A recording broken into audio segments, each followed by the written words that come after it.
Hey everyone, welcome back to my channel. Today we need to talk about something big. The real estate market in Canada is off to its worst spring start in 15 years. And no, it's not just a slow month. It's a trend.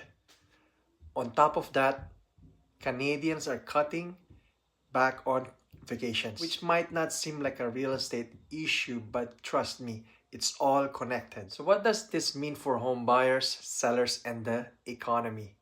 Let's dive in. Okay, so let's start with the real estate. According to the latest data from TREB and the Habistat, home sales in early 2025 are at their worst levels since 2010, except for, you guessed it, the lockdown years. Normally, the spring market is when things pick up, but this year, buyers are hesitating, listings are sitting longer, and sellers are starting to feel the pressure. Now, why is this happening? Well, no surprises here.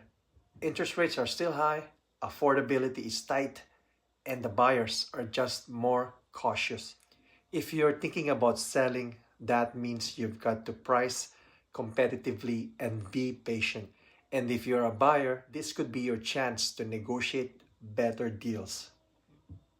Now here's where it gets interesting. Another report from the conference board shows that only 39.7% of consumers are planning vacations right now, which is the lowest we've seen in 15 years, outside of the pandemic, of course. So why does this matter for real estate? Well, when people start cutting back on vacations, it's a sign that they are worried about money. It means they're holding off on big expenses, being more cautious with their spending, and guess what?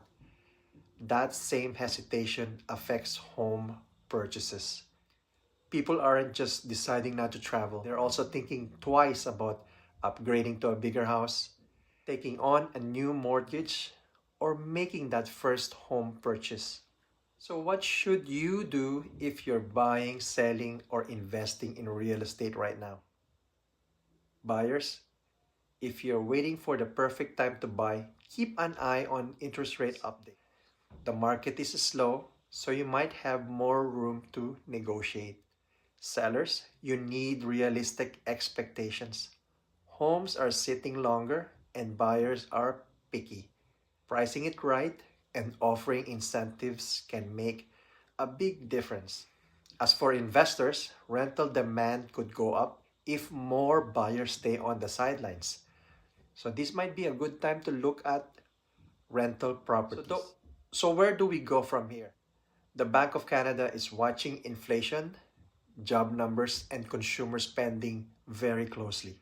If we start seeing rate cuts later this year, that could change the game, but until then, expect a slow and cautious market.